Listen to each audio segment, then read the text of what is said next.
नमस्ते बच्चों।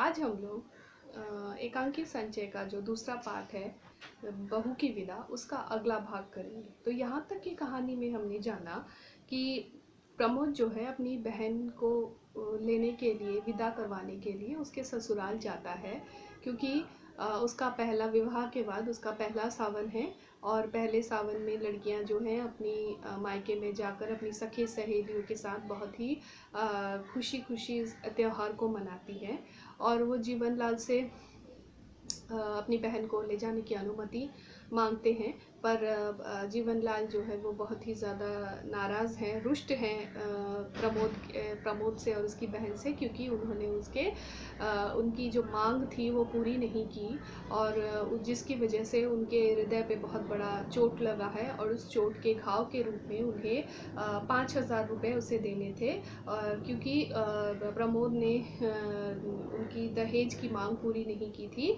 और इसीलिए जीवनलाल किसी भी हालत में अपनी बहू कमला को उसके मायके नहीं जाने देना चाहते हैं।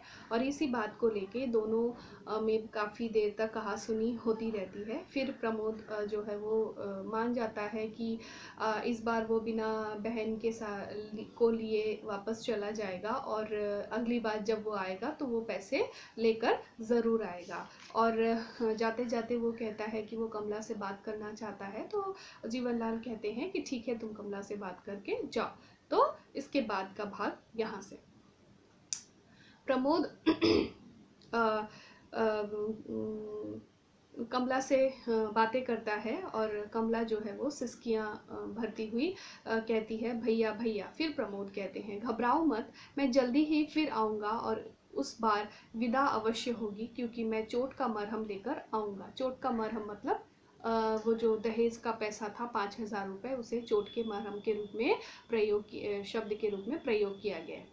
कमला ना समझने के ढंग से मरहम, क्योंकि कमला को तो पता नहीं है ना कि मरहम किस चीज़ को मरहम कहा जा रहा है, इसीलिए वो प्रश्नवाचक चिन्ह के रूप में अपने प्रश्न को रख रही है कि मरहम।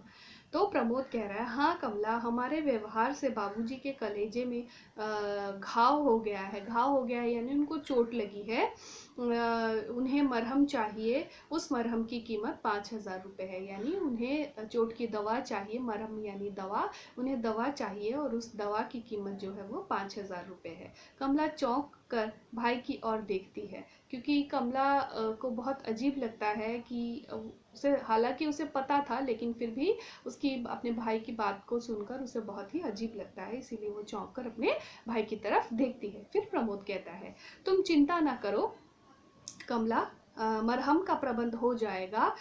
इस गिरे हालत में भी मकान 7-8 हज़ार रुपये में बिक ही जाएगा। यानी प्रमोद जो है अपनी बहन को कह रहा है कि तुम चिंता मत करो, किसी भी हालत में मैं पैसों की व्यवस्था, मरहम की व्यवस्था मैं ज़रूर कर लूँगा।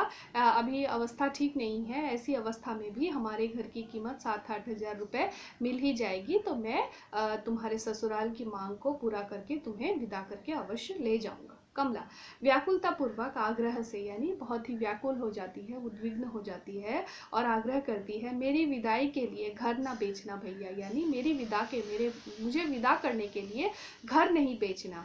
आपको मेरे सुख सुहाग की सौगंध, यानी आपको मेरे सुहाग की कसम, आप किसी भी हालत में घर को ना बेचना। प्रमोद, ये क्या कह रही हो तुम? क्या तुम नहीं चाहती कि पहला सावन सखी सहेलियों के साथ माँ के घर में बिताओ? यानी प्रमोद जो है अपनी बहन को कह रहा है कि तुम ऐसी बातें क्यों कह रही हो, तुमने ये जो कसम वाली बात दी है ये बहुत बुरी बात है, तुम्हें मुझे कसम नहीं देना चाहिए था। तुम क्या अपनी सखी सहेलियों के साथ अपना पहला सावन अपने माँ के घर में नहीं बिताना चाहती हो? तो कमला कहती है, किस लड़की की यह कामना नहीं होगी भैया, यानी ऐसी कौन सी लड़की होगी जिसकी ये इच्छा नहीं होगी, लेकिन उस कामना की पूर्ति के लिए इतनी बड़ी कीमत चुकाना कहाँ तक ठीक है?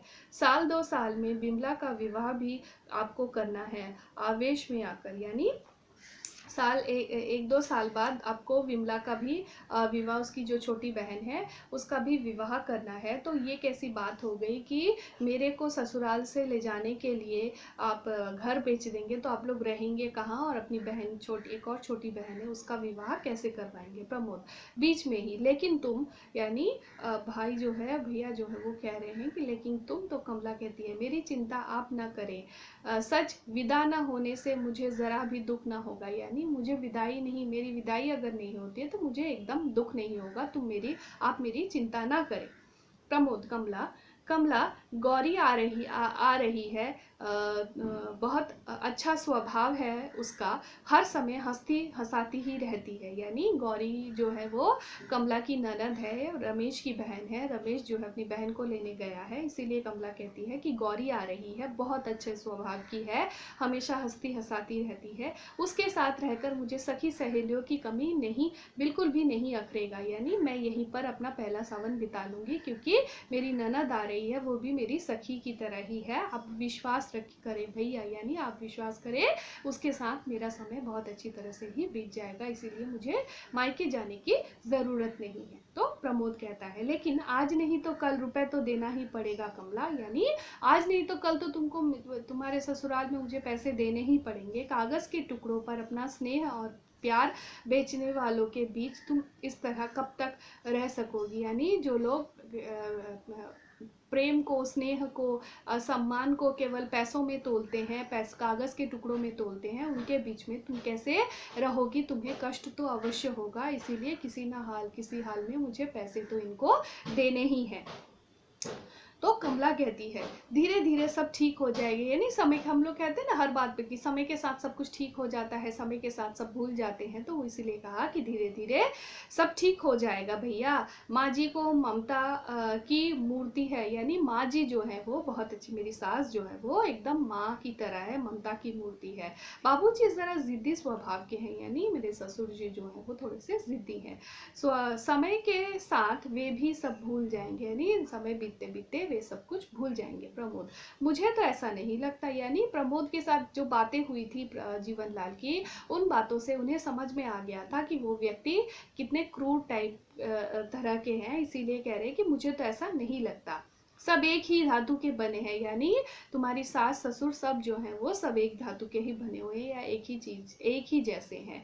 हो सकता है माँ जी की ममता सिर्फ दिखावा हो, यानी हो सकता है कि माँ जी जो कर रही है वो दिखावे के लिए कर रही है, वो शो ऑफ कर रही है। अंदर से राजेश्वरी का प्रवेश, राजेश्वरी जो है वो रमेश की माँ है और जीवनलाल की पत्नी कमला की सास है, जो अंदर से आ रही है।